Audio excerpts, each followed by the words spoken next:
জীবন ও জীবিকার অনিবার্য তাগিদে সবাই সম্পদ বৃদ্ধি করতে চায়। সম্পদ বাড়ানোর জন্য কৃষি, চাকরি ও ব্যবসা সহ মানুষ বিভিন্ন কাজ করে সম্পদ বৃদ্ধির আশায়। মানুষ পরিবার ছেড়ে এক জায়গা থেকে অন্য জায়গায় এবং এক দেশ থেকে অন্য দেশে চলে যায়। হালাল পথে সম্পদ বৃদ্ধির বহু উপায় ইসলামে রয়েছে। তাকওয়া অবলম্বন করা। আল্লাহ বলেন, যে ব্যক্তি আল্লাহকে ভয় করে আল্লাহ তার পথ করে দেবেন আর তাকে তার ধারণাতীত উৎস থেকে রিজিক দান করবেন। যে ব্যক্তি আল্লাহর উপর নির্ভর করে তার জন্য আল্লাহই যথেষ্ট। আল্লাহ তার ইচ্ছা পূরণ করবেন। আসসালামু আলাইকুম রহমতুল্লাহি ওয়া বারাকাতুহু। প্রিয় দর্শক, আজকে আমি আপনাদের এমন একটি আমল শিখিয়ে দেব যে এটি করলে আপনার চতুর্দিক থেকে ধন সম্পদ আসতেই থাকবে। আমল করলে আপনাকে আর কখনোই অর্থের কষ্ট করতে হবে না ইনশাল্লাহ। আপনাকে কখনোই নিজেকে কষ্ট করতে হবে না। যে এই আমলটি করে আলাদা আলাদা ঘরে গায়েবীভাবে রিজিক পৌঁছে দেন। এই আমলটি আমাদের প্রিয় নবী সাল্লাল্লাহু আলাইহি সাল্লাম তার কলিজার টুকরা কন্যা ফাতেমা রাদিয়াল্লাহু তাআলা আনহুকে শিখিয়ে দিয়েছিলেন। এই আমল করার পর থেকে ফাতেমা রাদিয়াল্লাহু তাআলা আনহু ঘরে আর কখনোই অভাব প্রবেশ করতে পারেনি। আমলটি আপনাদের বলার আগে চলুন একটু এর পটভূমিটা জেনে নেওয়া যাক। একদা ফাতেমা রাদিয়াল্লাহু তাআলা আনহু এর ঘরে 3 দিন ধরে কোনো খাবার ছিল না বলে সবাই ক্ষুধার যন্ত্রণায় কষ্ট পাচ্ছিলেন। সময় তিনি অত্যন্ত দুঃখ দুর্দশার মধ্যে দিয়ে যাচ্ছিলেন। এর মাঝে একদিন হযরত আলী রাদিয়াল্লাহু তাআলা আনহু জোহরের নামাজ শেষ করে মসজিদ থেকে বের হলেন। তিনি দেখলেন মসজিদের বাইরে 6টি ছাগল বাঁধা আছে। এটি দেখে তিনি জানতে চাইলেন ছাগলগুলো কার। জানা গেল এই ছাগলগুলো মহানবী সাল্লাল্লাহু আলাইহি সাল্লামের কাছে হাদিয়া এসেছে। এটি দেখে আলী রাদিয়াল্লাহু তাআলা আনহু ভাবলেন, আমরা 3 দিন ধরে অনাহারে আছি। এই ছাগলগুলোর মাঝে একটি যদি আমাদের দেওয়া হতো তাহলে আমরা অন্তত খাবারের জন্য কিছু পেতাম। আমাদের ক্ষুধা একটু হলেও নিবারণ হতো।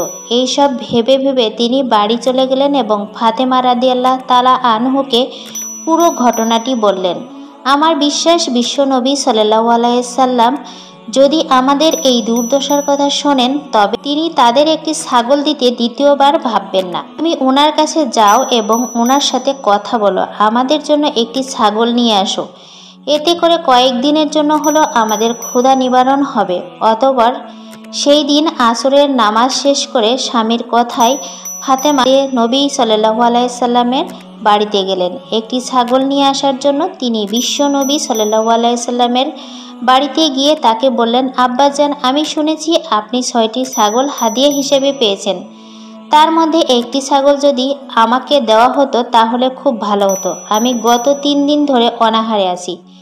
এই কথা শুনে রাসূল সাল্লাল্লাহু আলাইহি সাল্লাম বললেন, 6টি ছাগলের মধ্যে থেকে একটি ছাগল আমি তোমাকে চাইলে দিতে পারি, কিন্তু একটি ছাগল দিয়ে আর কতদিনই বা তুমি খেতে পারবে। তার চেয়ে বরং আমি তোমাকে অন্য আরেকটি প্রস্তাব দিই। তুমি আমাকে বলো, তুমি কি একটি ছাগল নেবে নাকি আমি তোমাকে এমন একটি আমল শিখিয়ে দেব যেটা পালন করলে দুনিয়াতে আল্লাহ তোমার রিজিকের জিম্মাদারি নিয়ে নিবে এবং জান্নাতে তোমার জন্য উত্তম রিজিকের ব্যবস্থা করবেন। ফাতেমা রাদিয়াল্লাহু তাআলা আনহু অত্যন্ত বিচক্ষণ ব্যক্তি ছিলেন। তিনি তাৎক্ষণিকভাবে বললেন, আমার ছাগল লাগবে না আব্বাজান, আপনি আমাকে আমল শিখিয়ে দিন। ছাগল নিলে তো সেটা 8 থেকে 10 দিন পরেই শেষ হয়ে যাবে, কিন্তু আমল শিখে গেলে সেটা আমাকে ইহকালেও রিজিক দেবে আর পরকালেও জান্নাতের উত্তম রিজিকের ব্যবস্থা করবে। তাই আমি অবশ্যই আমলটি শিখতে চাই। ছাগল নিতে আমি রাজি নই। একথা শুনে রাসূল সাল্লাল্লাহু আলাইহি সাল্লাম বললেন, তাহলে মা, তুমি এখন বাড়ি চলে যাও। এশার নামাজ শেষে তুমি আর আলী রাদিয়াল্লাহু তাআলা আনহু 2 রাকাত সালাতুল হাজতের নামাজের পর এই দোয়াটি পাঠ করবে। আল্লাহুম্মা ইয়া আওয়ালাল আওয়ালিন ইয়া আখিরাল আখিরিন ইয়া জাল কাওয়াতিল মাতিন ইয়া রাহিমাল মাসাকিন ইয়া আরহামার রহিমিন। অর্থ হে আল্লাহ, হে প্রথমের প্রথম, হে শেষের শেষ। ইয়া আল্লাহ, শক্তিশালীদের শক্তি, দারিদ্রদের পরম দয়ালু। হে ইয়া রহমানের রহিম, দয়াময় মেহেরবান, আমাদের উপর দয়া করুন। এই আমলটি শিখে ফাতিমা রাদিয়াল্লাহু তাআলা আনহু ছাগল ছাড়াই বাড়ি ফিরে এলেন। বাড়িতে ঢোকার পথে তিনি দেখলেন আলী রাদিয়াল্লাহু তাআলা আনহু ছুরি ধার দিচ্ছিলেন ছাগল জবাই করার জন্য। এদিকে আলী রাদিয়াল্লাহু তাআলা আনহু দেখলেন যে ফাতিমা রাদিয়াল্লাহু তাআলা আনহু ছাগল ছাড়াই বাড়ি ফিরে এসেছেন। এই মুহূর্তে ফাতিমা রাদিয়াল্লাহু তাআলা আনহু একটু বিব্রত বোধ করছিলেন। তিনি ভাবতে লাগলেন, স্বামী যদি এখন জিজ্ঞেস করে যে ছাগল কোথায়, তবে আমি কি জবাব দেব। এসব ভেবে তিনি কিঞ্চিত ভীতু সন্ত্রস্ত অবস্থায় আলী রাদিয়াল্লাহু তাআলা আনহুর সামনে এসে দাঁড়ালেন। তখন আলী রাদিয়াল্লাহু তাআলা আনহু নিজের থেকে তার স্ত্রীকে বললেন, তুমি বোধহয় ছাগল আনতে পারোনি। যাওয়ার আগেই এই সব ছাগল বিতরণ হয়ে গিয়েছিল, তাই না? ফাতিমা রাদিয়াল্লাহু তাআলা আনহু তখন বললেন, তখনও পর্যন্ত কোনো ছাগল বিতরণ করা হয়নি। আলী রাদিয়াল্লাহু তাআলা আনহু তাকে ছাগল না আনার কারণ জিজ্ঞেস করলে ফাতিমা রাদিয়াল্লাহু তাআলা আনহু বললেন, আমি আব্বাজানের কাছে ছাগল চেয়েছিলাম। তিনি আমাকে বলেছেন ছাগল নিলে তো সেটা কয়েকদিনের মধ্যেই শেষ হয়ে যাবে, তারপর আবার আমরা অনাহারে ভুগব। এরপর আমাকে তিনি জিজ্ঞেস করলেন, আমি কি ছাগল নিতে আগ্রহী যেটা কিনা কয়েকদিন খেলে শেষ হয়ে যাবে, নাকি আমি এমন একটি আমল শিখতে আগ্রহী যেটা করলে দুনিয়াতে আল্লাহ আমাদের জিম্মাদারি নিয়ে নেবেন এবং জান্নাতে আমাদের জন্য উত্তম রিজিকের ব্যবস্থা করবেন। এই প্রস্তাব শোনার পর আমি আর ছাগল নিতে রাজি হইনি। এর পরবর্তীতে আমি আব্বাজানের কাছ থেকে সেই মহামূল্যবান আমলটি শিখে এসেছি। এই কথা শুনে আলী রাদিয়াল্লাহু তাআলা আনহু খুব খুশি হয়ে গেলেন। তিনি হাস্যোজ্জ্বল কণ্ঠে বললেন, তুমি খুবই বুদ্ধিমানের মতো কাজ করেছ। রাসূল সাল্লাল্লাহু আলাইহি সাল্লামের সাথে বড় লাভের ব্যবসা করেছ তুমি। আমি তোমার প্রতি অত্যন্ত সন্তুষ্ট। সেই দিনের পর থেকে সবসময় আলী রাদিয়াল্লাহু তাআলা আনহু ও ফাতিমা রাদিয়াল্লাহু তাআলা আনহু এশার নামাজের পর 2 রাকাত সালাতুল হাজতের নামাজ পড়তেন। অতঃপর তারা বিশ্বনবী সাল্লাল্লাহু আলাইহি সাল্লামের শিখিয়ে দেওয়া এই আমলটি করতেন। এরপর থেকে তাদের ঘরে আল্লাহর গায়েবীভাবে কোনো না কোনোভাবে সাহায্য দেওয়া শুরু করেন। এই আমলের শুরুর পর তাদের ঘরে আর কখনোই অর্থ বা রিজিকের অভাব দেখা দেয়নি। তাই আমাদেরও উচিত আজ থেকেই এই আমলটি শুরু করা।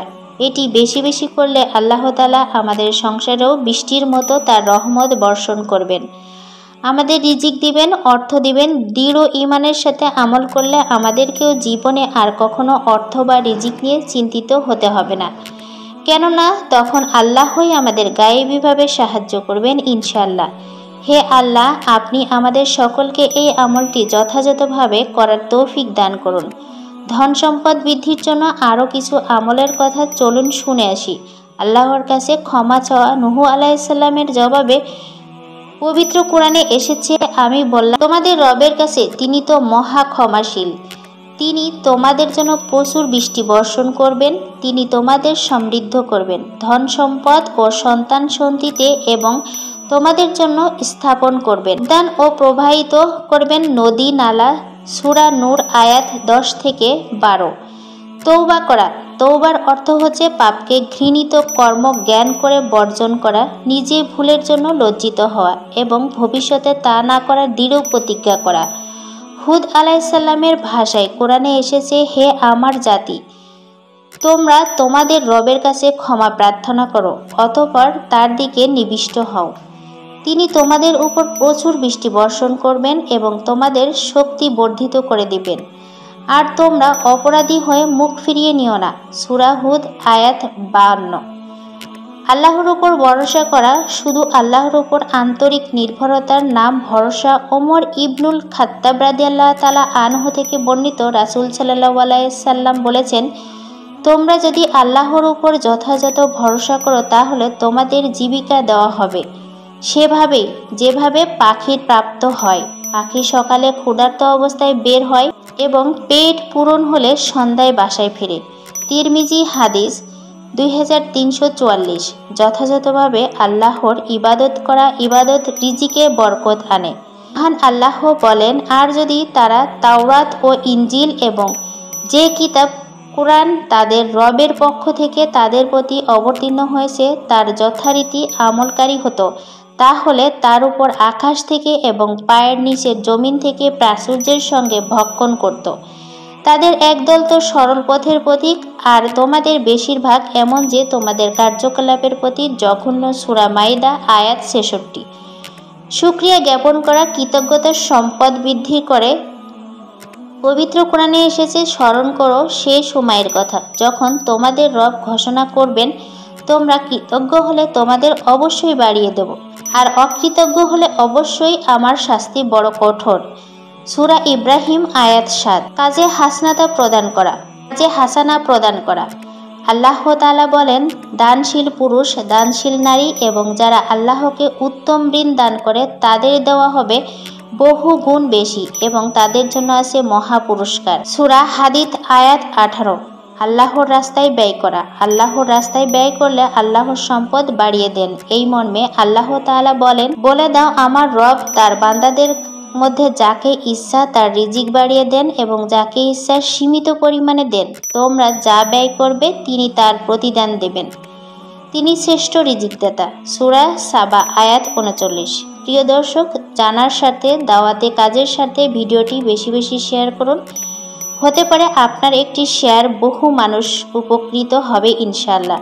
আর আপনি যদি এই প্রথমবার আমাদের ভিডিওটি দেখে থাকেন তাহলে অনুগ্রহ করে আমাদের চ্যানেলটি সাবস্ক্রাইব করে রাখবেন এবং পাশে থাকা বেল বাটনটি অন করে দিবেন, যাতে করে আমাদের পরবর্তী ভিডিও আপনার নিকট সহজেই পৌঁছে যায়। আল্লাহ তাআলা আমাদের প্রত্যেককে যেন সুস্থ রাখেন এই কামনায় আজকের ভিডিওটি এখানেই সমাপ্তি। আল্লাহ হাফেজ।